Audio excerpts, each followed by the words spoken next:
Okay, so we also talked about Denta coin and Sia coin and IPFS and Filecoin, which are storage.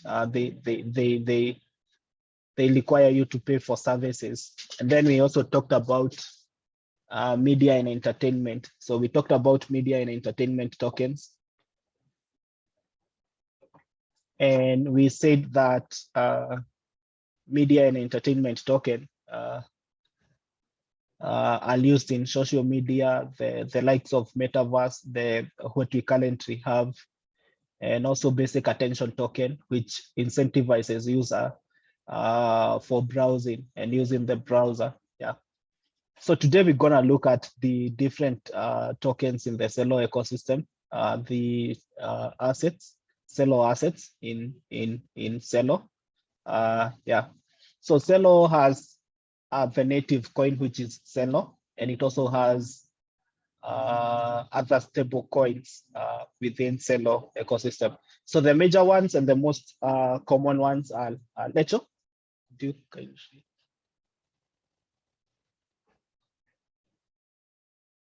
So the major ones are Celo, CUSD, CULO, and Celo. So Celo is the native coin, like Ethereum, but Celo also has all supports stable coins, stable currencies. That is CUSD, CULO, and we have other coins which are also stable. But the major ones is the CUSD.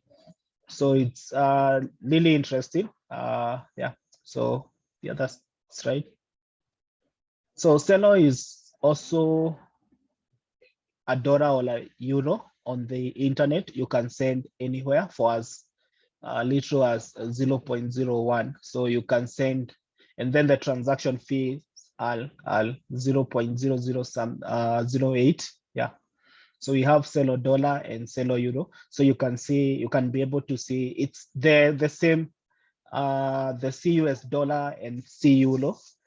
It's the same, it's the same stable coin. So as what we learned from the previous lessons about stable coins, which are backed by different currency like US dollar. So US euro is backed by euro, the majorly backed by euro, and the others. Yeah, so that's great.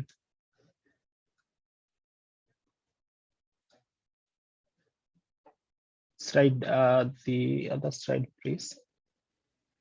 Okay, so there is a lot of benefits of stable coins, especially in Celo ecosystem, and that is because of borderless.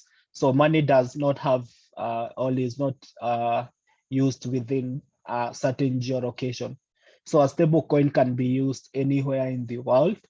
Yeah, unlike Kenya shillings or Ugandan shillings, which is only used in Uganda. With a stable currency, you can be able to use it anywhere, and it's acceptable everywhere. The value does not change because it maintains it. Yeah. Then we have the other advantages of cryptocurrencies because of it, it doesn't have any volatility. So unlike Bitcoin, stable coins don't have volatility because they have a backing. They can also be used with smart contracts, programmable money. So you can be able to use stable coins as the like of Celo dollar and Celo euro, and also DAI. You can be able to use them on smart contracts so that you can be able to kind of create, like you can be able to see from this picture, the person holding the phone is able to transact with Valora to the shopkeeper. Yeah, and that's a kind of a POS system. Yeah. So then the next slide.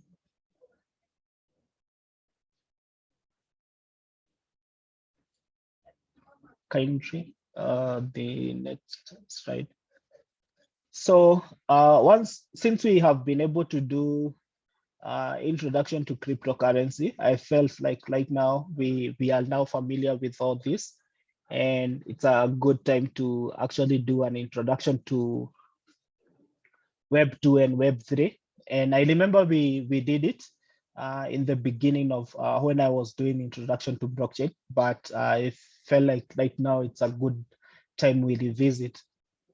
So Web 2 refers to the version of the internet most of us know. So the internet is divided into three parts, major three stages, all types, I may call them, all versions. So we have the first internet, that is web 1.0, and then we have Web 2.0. So basically what Web 2, Web 1 and Web 2 and Web 3 are, it's just an expansion of the internet, that is. So whatever we are doing in Web 2, similar to what we are doing in Web 3, but in a decentralized way. Yeah. So I like to think of it as the universe, because the universe is always expanding. So we started from the sun, we went all the way to Pluto, and then the universe is still expanding. So our galaxy is just a part of the universe, and now we are expanding. So the same case for the web. So Web 3, in fact, most people don't think that Web3 is all about cryptocurrency, but it's more than that. We have metaverse, we have Twitter Spaces, which is part of Web3. We have AI, we have machine learning, we have all this stuff in robotics. That is Web3. All those technologies are part of Web3, and blockchain is also part of Web3. Yeah. So another thing is that Web3 is actually dominated by a lot of private companies. So we have Twitter, Facebook. It's more centralized to an organization or individuals. Yeah. Whereas in Web3, companies are decentralized. So we have many Web3 developers have chosen to build a lot of the dApps on Ethereum internet because of its inherent decentralization. So a lot of developers choose to develop in Ethereum. But one thing that I would like to say is that there is a lot of similarity to Celo and Ethereum. One, it uses Solidity, which is very easy to understand and also build programs. So the reason why most people chose to build on Ethereum is because it has a community. So the same community which is on Ethereum is the same community which is on Celo. So before, when I started doing blockchain, I built a lot of my stuff on Ethereum, but later on when Celo came, I was able to transfer the knowledge that I acquired from Ethereum to Celo. Yeah, so no one can block you or deny you access to the services. So that is the good thing about Web3, that if you're building something, nobody can deny you access to services. Unlike when you are using Facebook, you get blocked if you do something, if you want to request for a service. Yeah. So payment are built within the native tokens. For Ethereum, it's ETH. For Celo, it's Celo.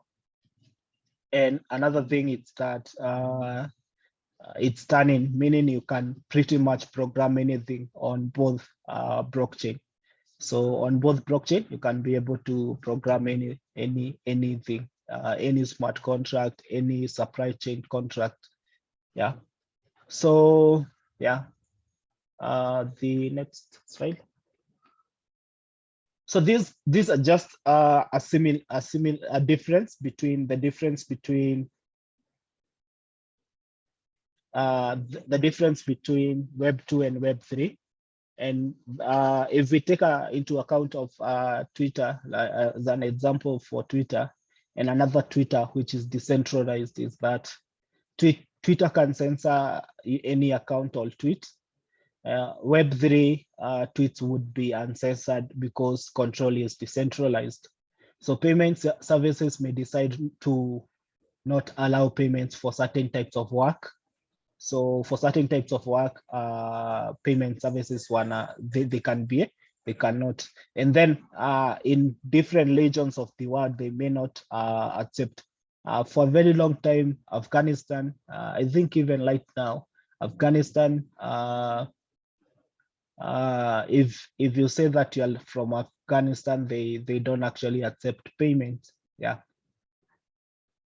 Then we have Web3 payments app require no personal data and cannot prevent payments. So depending on which country you are, you can be able to get paid. Yeah. So especially for people who do work on Upworks, there are some times when payments are delayed and when the system is down. So it means that you don't get paid for that time or for that particular job. Yeah. So servers for gig economy apps could go down. That's what I was talking about. So servers for gig economy apps could go down and affect workers' income. So web servers cannot go down, and they use Celo, a decentralized network of more than 1,000 computers as their backend. Yeah. So it means that if one server goes down, the other one will always be able to continue working. And furthermore, it's decentralized. So yeah. Let's go to the next slide. So there is a limitation for Web3. I think I didn't mention this. So Web3 currently has a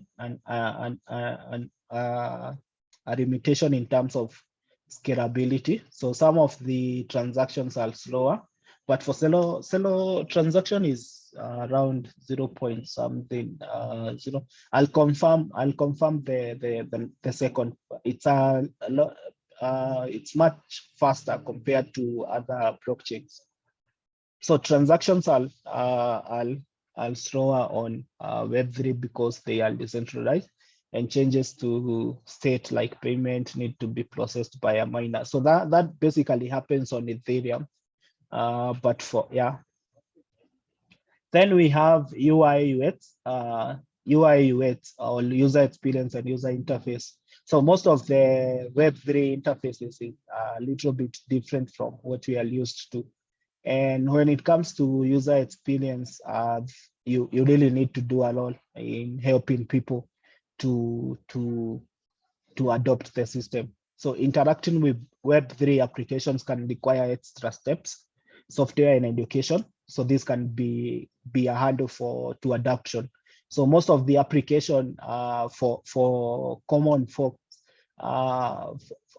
you will find that they are not able to interact with the system. So if you try to talk to your mother or your grandmother and tell them to join the Web3, there is a lot of opportunities there. They will be like, this application is too hard to use. So that's why applications like Kotani Pay and Coinbase are so easy. They are easy to use because they try to integrate the technologies people are used to creating something user friendly. Yeah. So if you're a UX or a UI developer or a designer, these are very good opportunity because you can be able to come up with user-friendly applications. Yeah. Then we have cost. So most successful DApp, they put very small portions of their code on the blockchain as it is expensive. So when we'll start doing smart contract, there is gas fee. So every transaction executes, every code that you store in a blockchain has to be executed has to use what we call gas fee. So every transaction, even if it's stolen a username, you are creating a transaction, and that transaction has to must use transaction fee. So it's a small portion of the code that is stored in the blockchain because of the expensive ness of it. Yeah, but yeah, so that is it. But cost is something which is the developers are working on. Yeah. So yeah, the other slide, please. So we have Celo. We said Celo is the native cryptocurrency for Celo. Users pay Celo to others to have their code execute requirements refilled. So then we have what we call EVM. So I said Celo is an EVM compatible. So Ethereum virtual machine is the global virtual computer whose state every participant on the Ethereum network stores and agrees on. So any participant can request the execution of arbitrary code on the EVM. So this is where the code that when you create your smart contract resides in. So that's it produces arbitrary code or JSON format code, the ABIs. Yeah. Then we have nodes. So these are the real life machines which are stored in the EVM state. So nodes are able to communicate with other to propagate information about the EVM states and the state changes. So any user can also request execution of code by broadcasting a code execution. And then we also talked about accounts. So where if and Celo and CUSD is stored. So user can utilize these accounts. They can also deposit their Celo or ETH into these accounts and transfer them to their accounts or to other users. Yeah. So accounts and account balances are stored in a big table in the EVM. So yeah.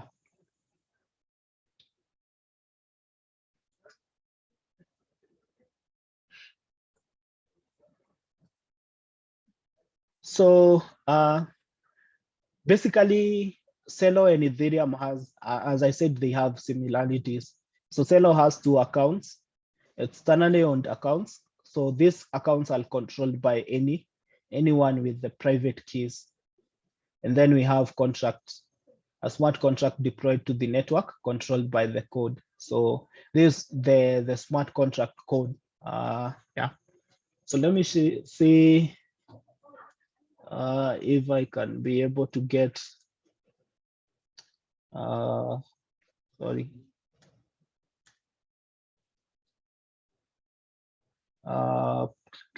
To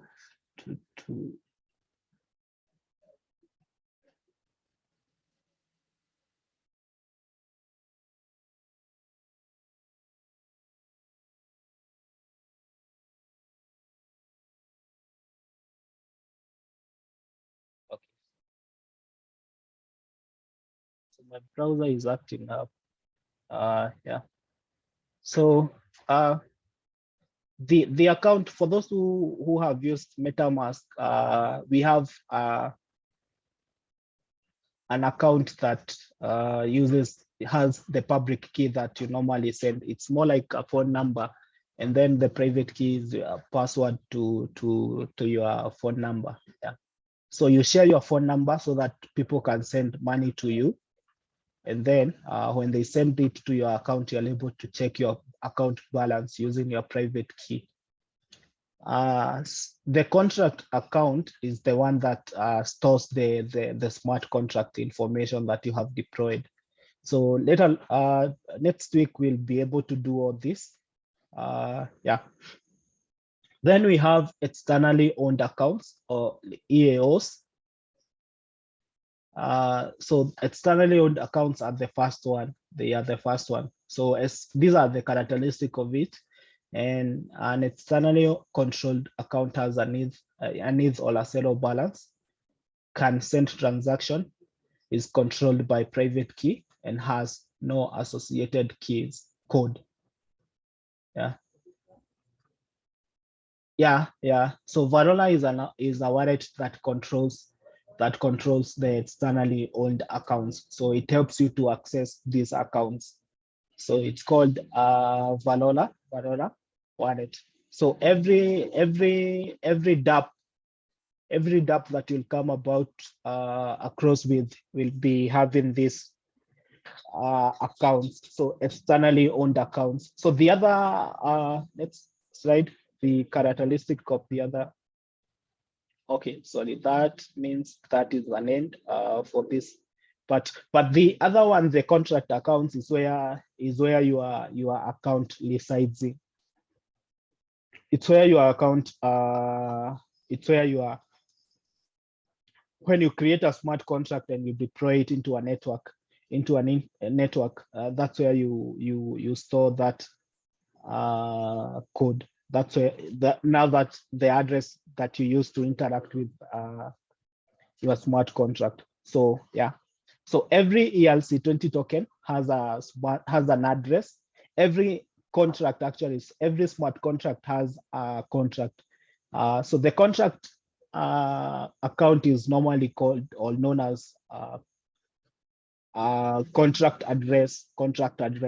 So if somebody says that, send me your contract address, they want to check whether your application is deployed on a specific blockchain. Yeah.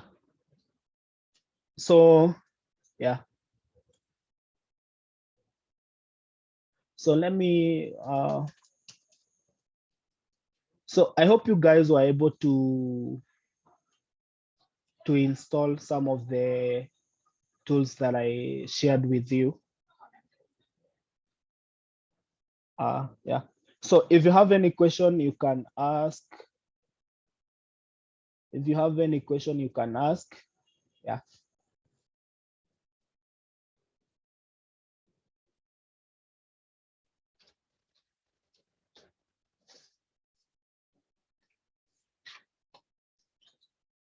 Hello.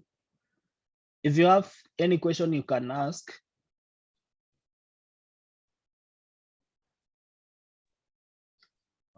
Good evening from here. Thank you very much. I'm having this question. You said that you already knew how to deploy a smart contract on Ethereum, and that really helped you to be able to deploy or know how to deploy a smart contract on Celo. Does that mean that we still need to learn how to deploy a contract on Ethereum first? No, whatever we'll be running, whatever we'll be doing on Celo, it's the same. You can transfer the same knowledge to Ethereum. Okay, can we also transfer it to other chains, to other network? Yeah, you can transfer that knowledge to any blockchain which is EVM compatible. So that is in Binance. I think Polkadot also. Yeah. Yeah. Okay, thank you very much. Yeah. So whatever knowledge or whatever knowledge you'll get on Solidity and Celo blockchain, you can actually be able to transfer it to other blockchains.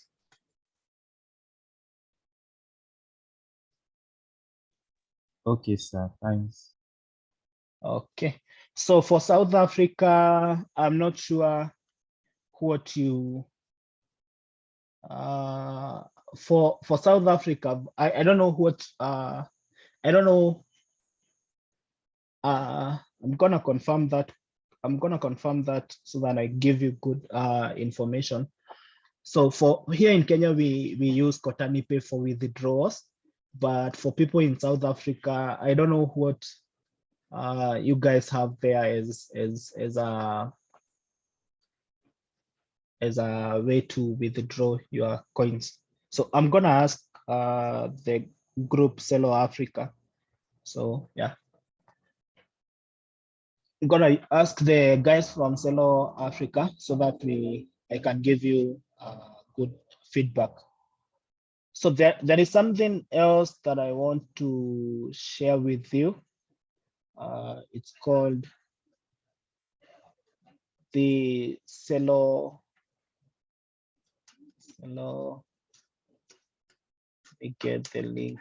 So for those who Hello hackathon.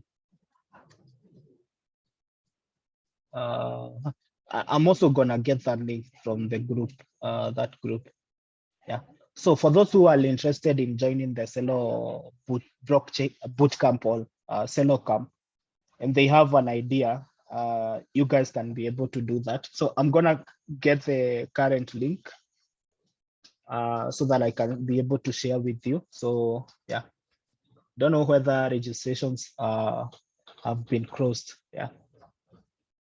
So for yeah, so any information that you're gonna learn, solidity, smart contracts, that is solidity and smart contract and solidity in Celo, you're gonna be able to apply it in the same in the other EVM compatible blockchains. Yeah. So don't worry. So whatever you're learning here, we'll be able to transfer it. So yeah. Any other question? Any other question? So the next topic will be on smart contracts, and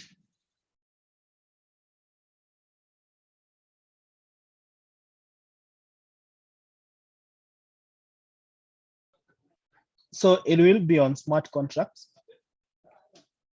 and you guys are going to enjoy it. It's a really interesting topic. Yeah. So if you're a developer, so any other question?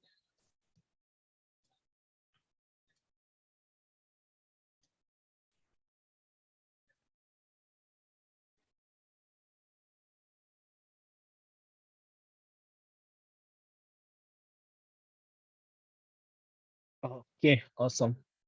Yeah. So make sure you have installed Node. You have also installed the Yarn. So I shared with you some links on the group. Yeah. So I'm gonna reshare them on the chat and also on the group.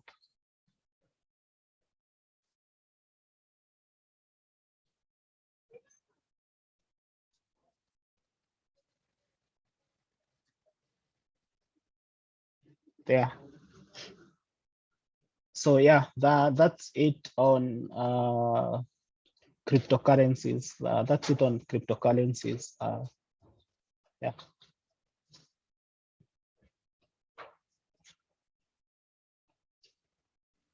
So maybe we can touch a little bit about smart contracts. I think yeah, just like yeah, I think yeah. Okay, okay. So can okay.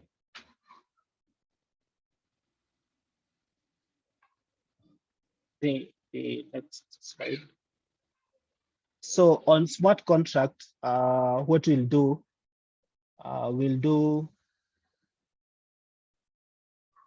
we'll learn what smart contracts are.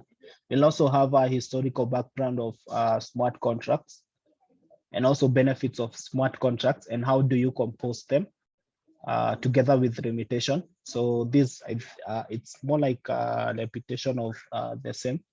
So introduction to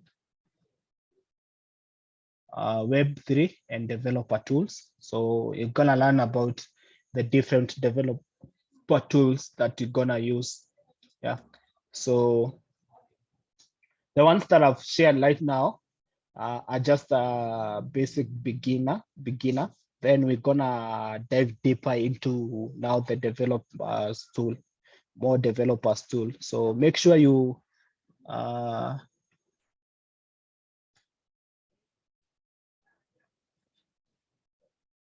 make sure that you have installed the first three the first three: Node.js, Visual Studio Code, and Yarn. Yeah.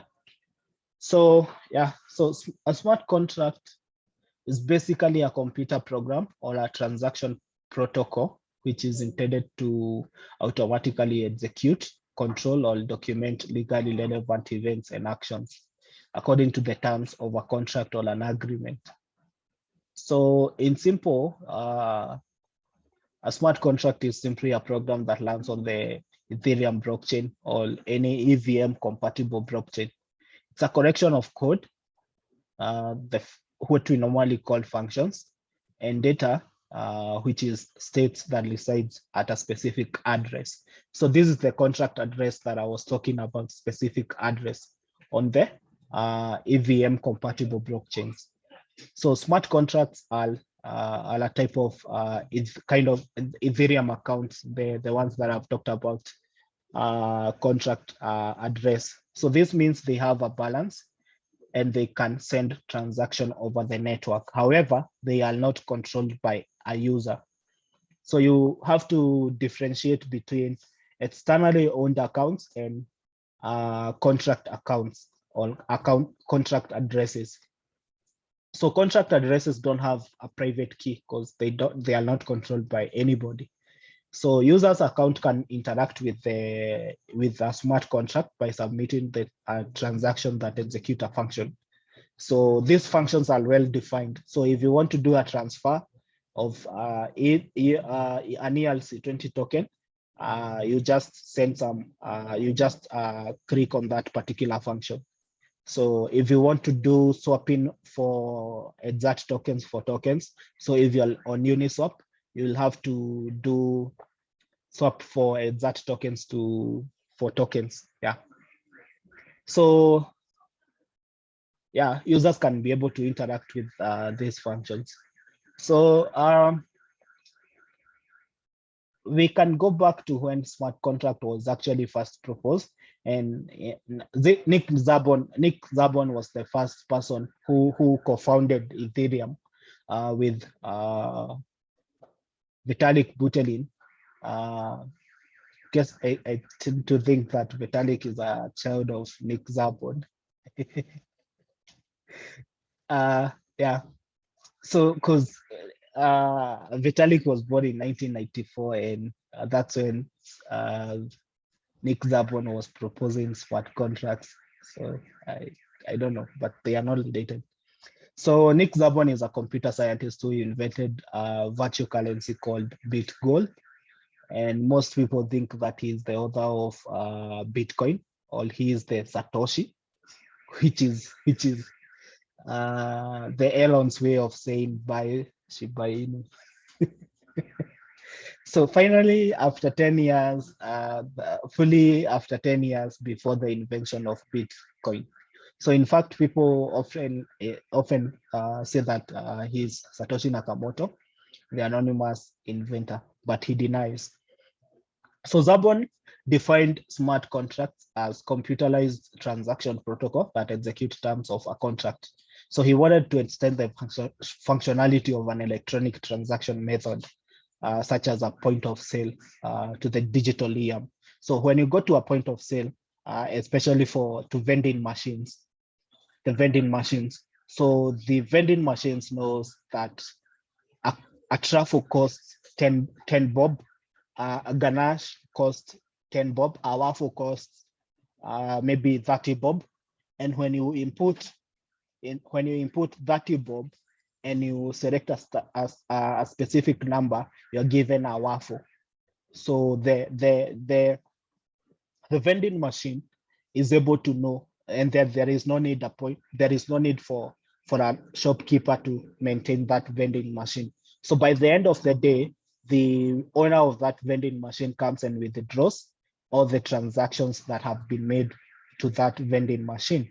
So that's what basically Nick Szabo thought of smart contracts, and that's what he wanted it to be extended into the digital era in such a way that you don't have to be there for the there is no need for an authority to be there for a transaction to take place.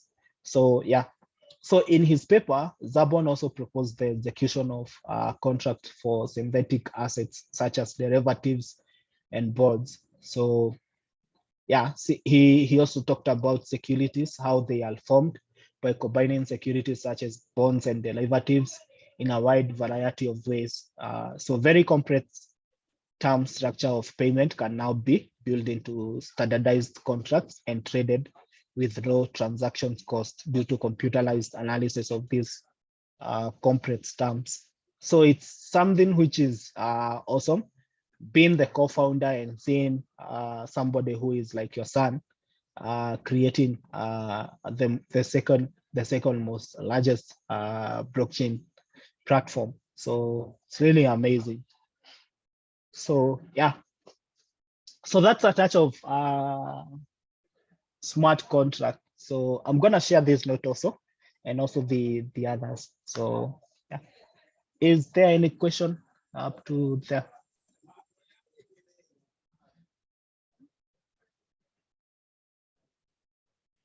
So like I've said, the best benefit of a smart contract is that it's transparent. So data on the blockchain is available for everyone to see. Efficiency, so there is no room for a misinterpretation or lost document.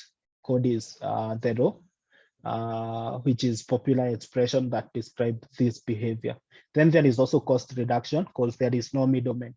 Now, if we go back to the vending machine, you realize that even the owner of the vending machine does not need to be there.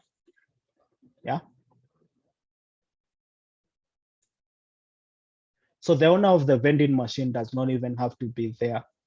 So you just have to say this is the waffle, this is the chocolate bar, this is the whatever, and you have defined all those. You have defined the prices. So every time somebody comes and input a key, they get a waffle, they get a chocolate bar, and then at the end of the day, you come and pick your money as the owner. So you don't have to be there. So that's actually how smart contracts work. So you don't have to be there. It means that you have other stuff you can be able to do. So it as middlemen are cut out, the costs are significantly reduced, and the owner does not even have to be there. Then there is security because of cryptography, which is used to secure transaction and prevent attacks like double spending. So yeah, I also had a request that I wanted to make that is on the assignment that I gave on finding finding a finding a pain point in the society.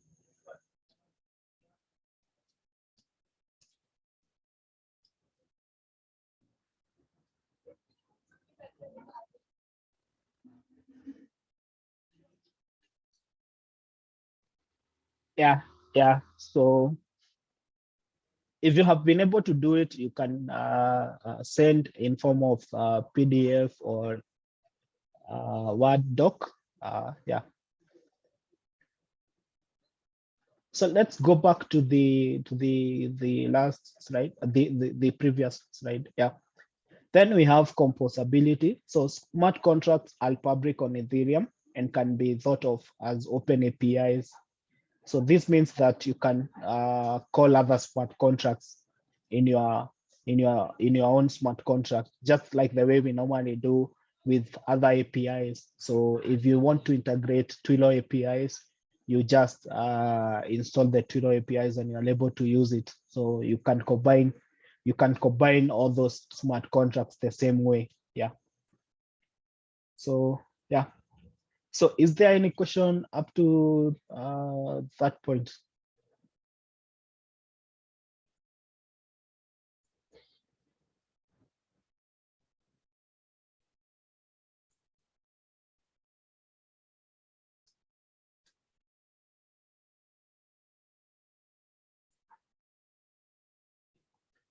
Okay.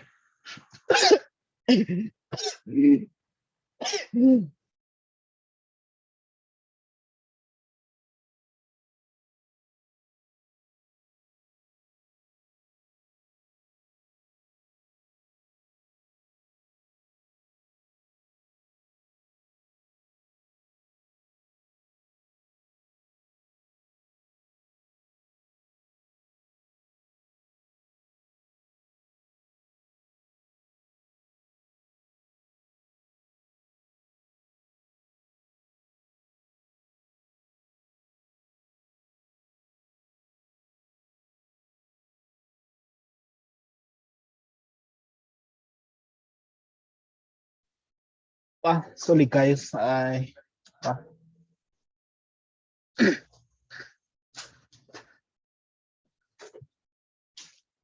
so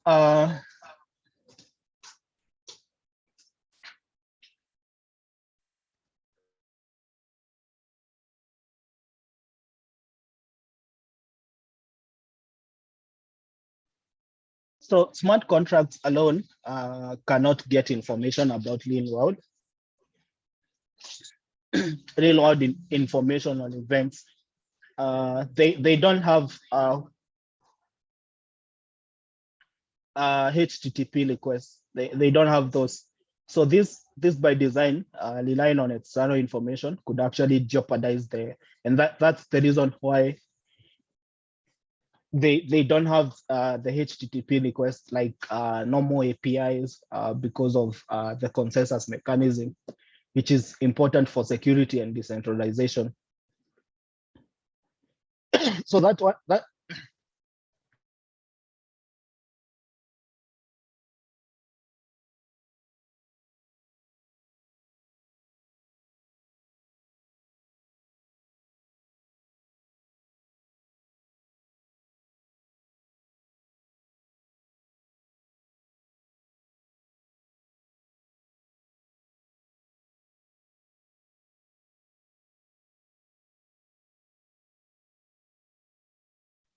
so that one is a limitation in on its own, but also it's a good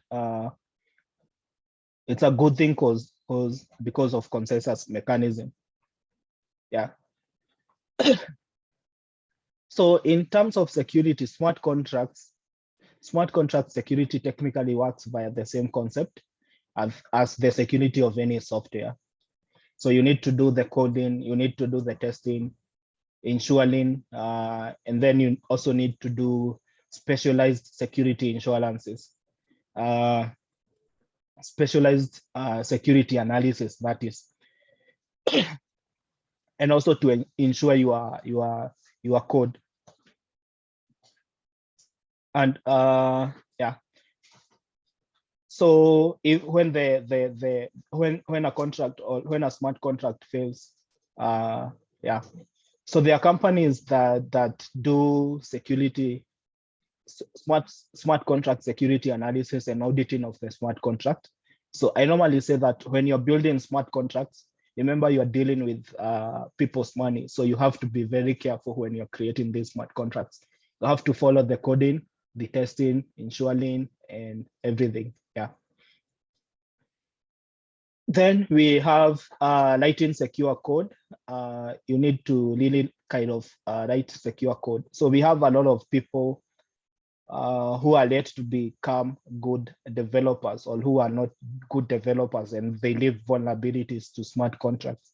So you have to write good codes. You have to follow guidelines which are set by the community. If it's auditing, you have to do auditing with Open Zeppelin or CETIC, which is a smart contract auditing company, so that they can be able to verify your code that it doesn't have vulnerabilities. It doesn't have any vulnerabilities. Yeah. So the next slide. So yeah, this is what I was talking about, testing the code. So code needs to be tested. And Satic is one of the companies that does the code testing. And then we have ensuring of code. We have Bridge Mutual, and yeah. So you ensure your code. If your code fails, you have insurance. You can be able to claim insurance in case your code fails. So these guys secure your code, and they test for your code and ensure the code that in case it fails. So yeah, so that it also prevents the company from going to bankruptcy. Yeah. So that's it on the limitation. Yeah. So testing and code auditing is actually something which really needs to be done, because we have a lot of people who come and do a lot of things, and then there is vulnerabilities, and then there is hackers who are always looking for vulnerabilities on different smart contracts, and then they live with a lot of money. Yeah, they get away with a lot of funds. Yeah, so that's something that we really need to consider when we are doing smart contract creation. Yeah. So the other slide. So smart contracts developer tools. So development of smart contracts uses different types of tools. We have different types of tools. We have smart contract languages. We have smart contract essential tools. We have deployment and testing frameworks, and we also have wallets. So these are token wallets and app gateways. And then we have Ganache. Ganache is a personal blockchain with a lot of robust command line tools.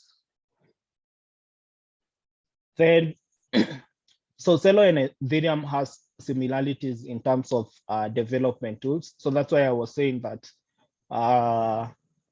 even if you move to a different blockchain, which is EVM compatible, you will be able to use the same tools. So you will not be required to install these tools again on your machine. Because I know a lot of developer who really set them, what really sets them aside, or what really turns them down from developing is because of setting up an environment for development. Yeah. So yeah.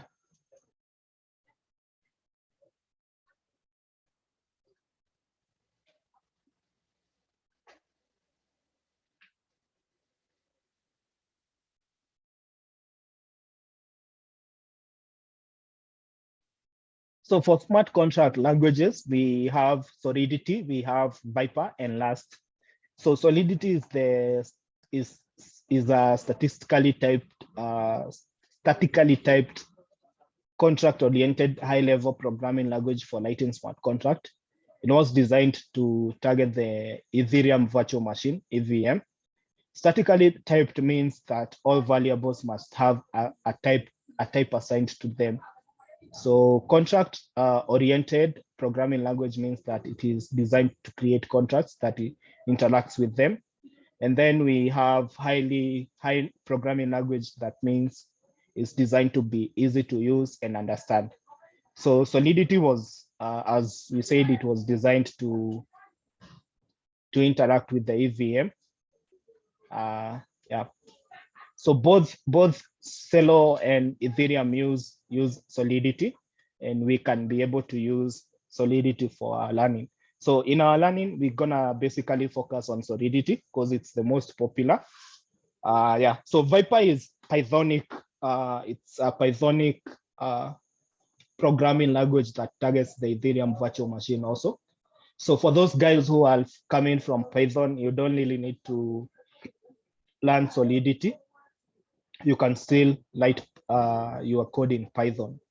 Yeah, so it's similar to Python, which makes it easier for developers to actually learn and also create smart contracts. Then we have Last.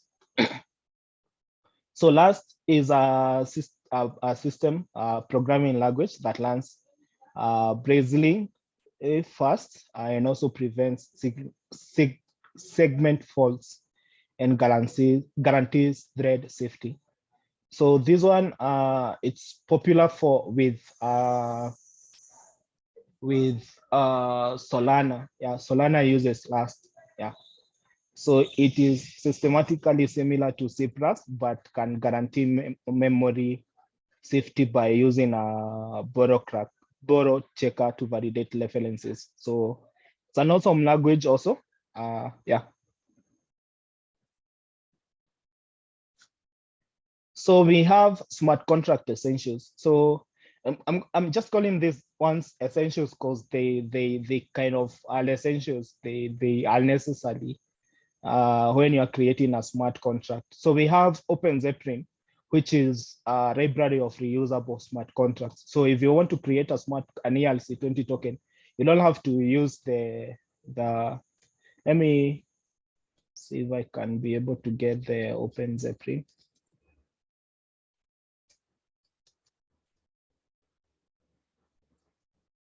GitHub. So just a minute.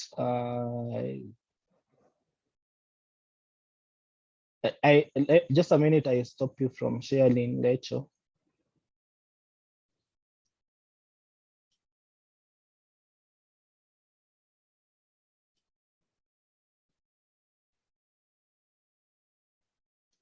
Okay. I'm just gonna send the link to their GitHub repository so that you guys can be able to check.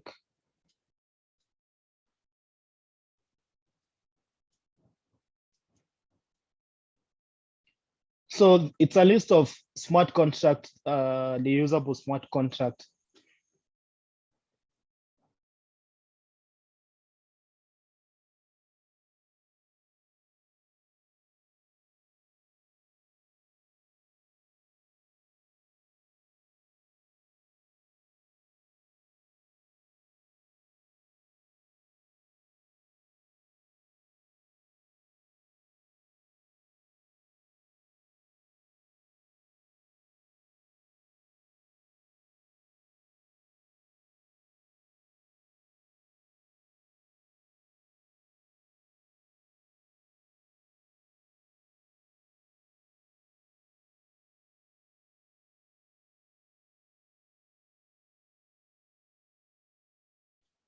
Oh, sorry guys.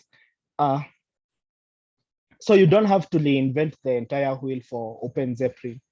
You just have to like install OpenZeppelin contracts, and then you are able to import it now to your application.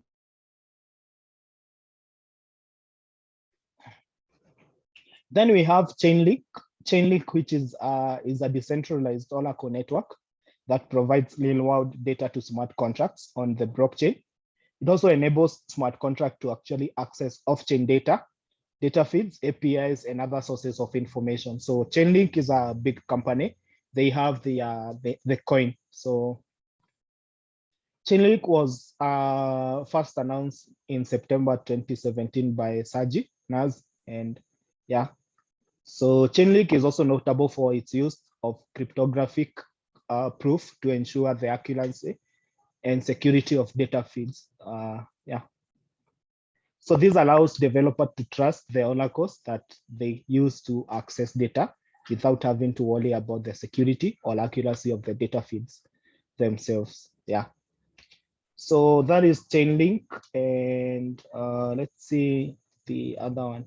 Yeah. So the other one is a development, deployment, and testing frameworks.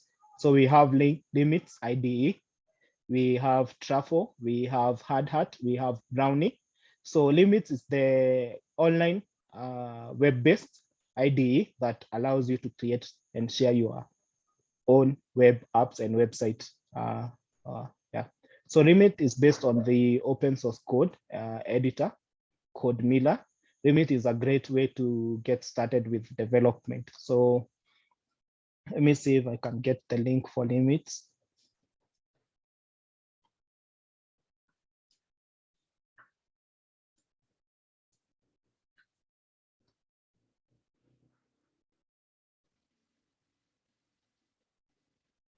There.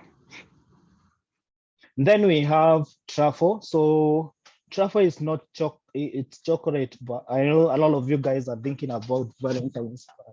Truffle is a deployment and a testing framework, also development, which you install locally. We're gonna use it. We're gonna also use Hard Hat, which is similar to truffle. Brownie is for those guys who are from Python. The guys from Python. Yeah. So yeah, I think we can stop there. So I'm gonna give this chance to somebody who has a problem. I have have something which is kind of disturbing my throat.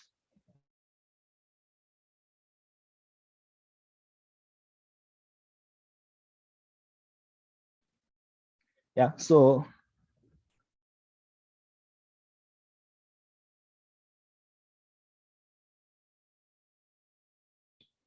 okay. So yeah, then we have brownie, which is okay.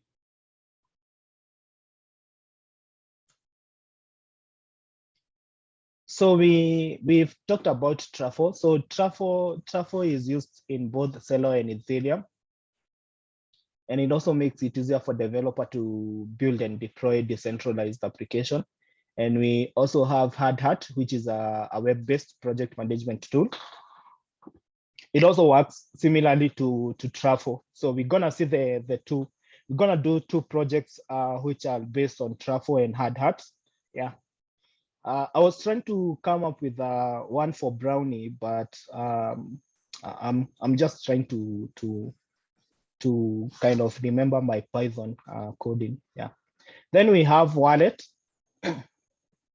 So when you want to deploy your smart contract, you'll need you must have a wallet. So you need MetaMask or Celo extension wallet. So MetaMask is a plugin for the Chrome browser that allows you to learn Ethereum dApps right in your browser without having to download the entire Ethereum blockchain. So it also allows you to store your Ethereum code right in your browser, making it easy to access and use them. Yeah. Then we have Celo extension wallet. It's similar to MetaMask. Yeah. So then we have the last slide. And then we have Ganache. This one is also not a chocolate. It's a development tool. It gives you a local blockchain, a personal blockchain. You may find it hard to use the limits IDE or the link bay development network because of internet. But Ganache provides something like that. So you can be able to deploy to Ganache. You can be able to have the same kind of feel with a little network. So it's a personal blockchain for rapid development. You can use Ganache across the entire development cycle, enabling you to develop, deploy, and test your dApp in a safe and deterministic environment. So Ganache comes in two flavors. We have a UI based and a CLI based. So CLI based is a command line interface, and UI is just the user interface. Yeah. So maybe later you can allow me to share. Ganache.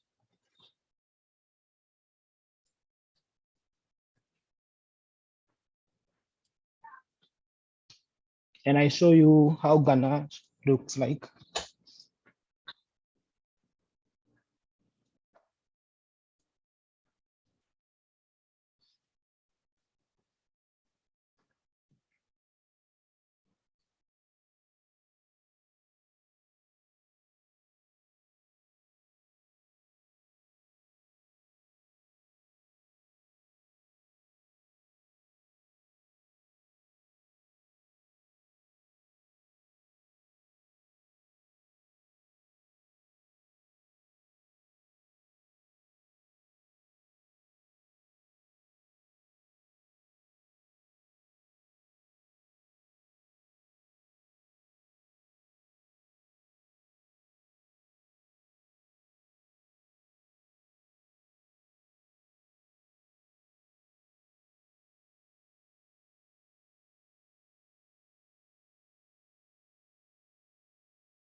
Okay, I'm trying to share, but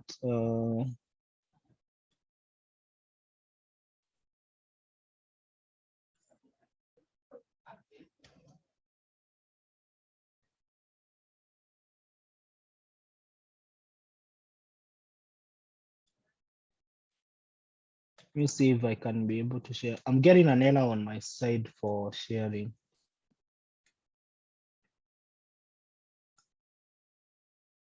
Okay, can you see my screen now? Can you?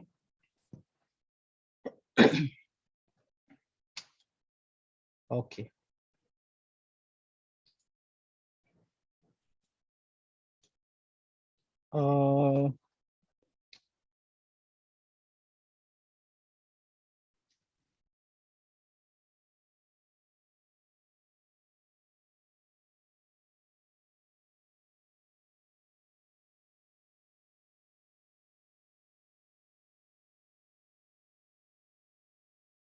Wow. Wow. So I'm getting an error on my side on when I try to share the screen. So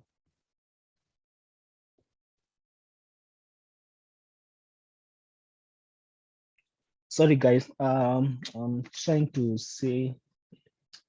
Let me just send you a link where you can be able to download Ganache, so that the next session you can be able to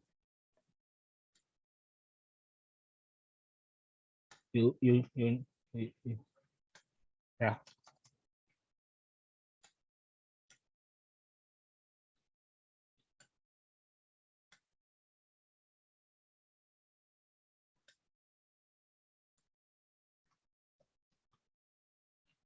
Yeah, there.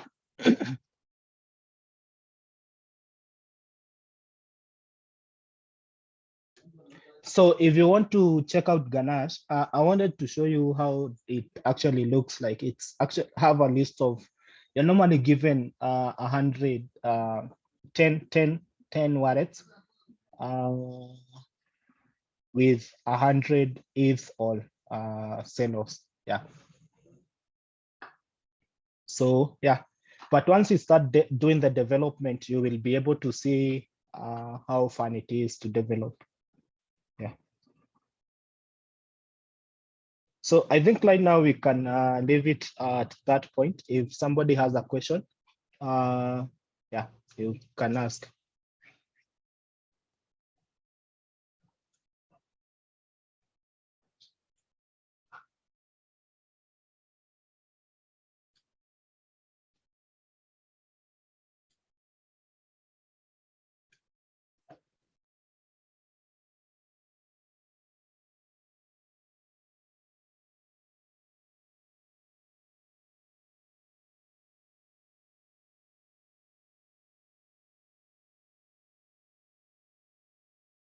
Uh, there is an assignment on the slides.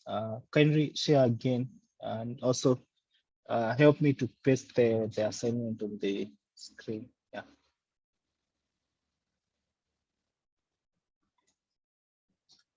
So I'm just giving it ahead of time, so that when we start coding, we are able to do that. So you can get started with by creating like a simple smart contract to store, display and set data. Research more on smart contracts and come up with a simple contract. And also this one you can be able to do on your own. What is double spending in blockchain? So you need to research what is double spending. Yeah, so that you can be able to yeah. So yeah, yeah. So thank you. Hi, Jordan. Hi, hi. Hi, sorry, I joined the meeting late. Are you able to share the assignment on WhatsApp as well, and the link to Truffle? Yeah. I've let me share it. Okay, thank you. Okay. Let me share it on WhatsApp right now. So limits.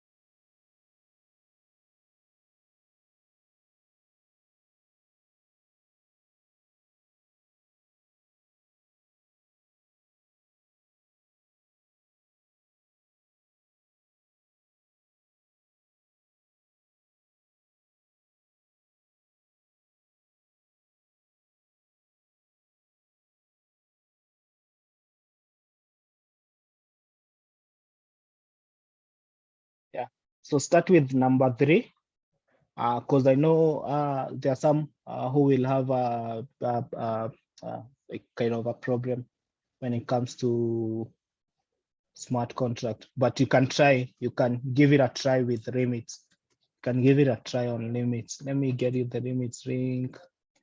The first ones require you to, the second ones require limits.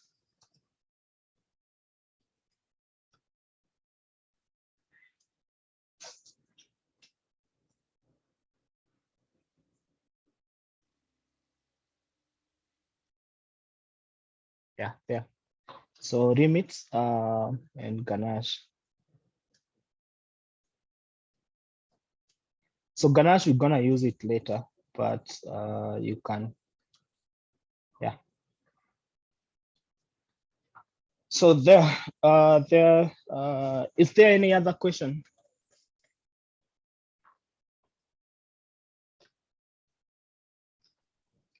Good evening once again. I'm having issue installing Yang on my PC.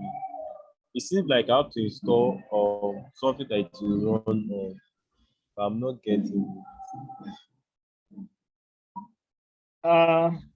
If you have you been able to install Node.js? Yes, I've already installed Node.js. Okay. If you have already installed Node.js, then there is no need to install Yarn. You can use npm. You can use npm. So npm or Yarn is okay. Okay. Thank you very much. Yeah.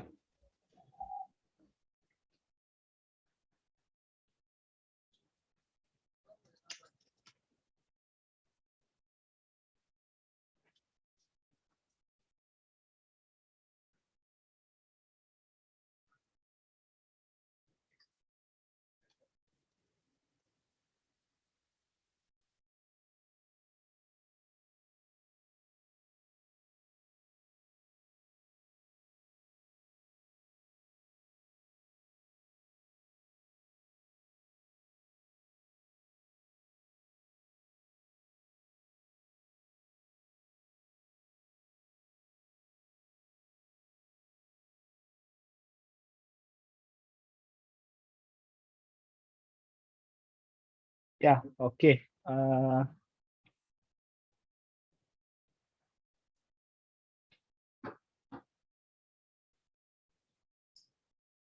Yeah, so I think now we can end at that point. Yeah. So Right, thank you very much. Yeah, thank you guys for joining.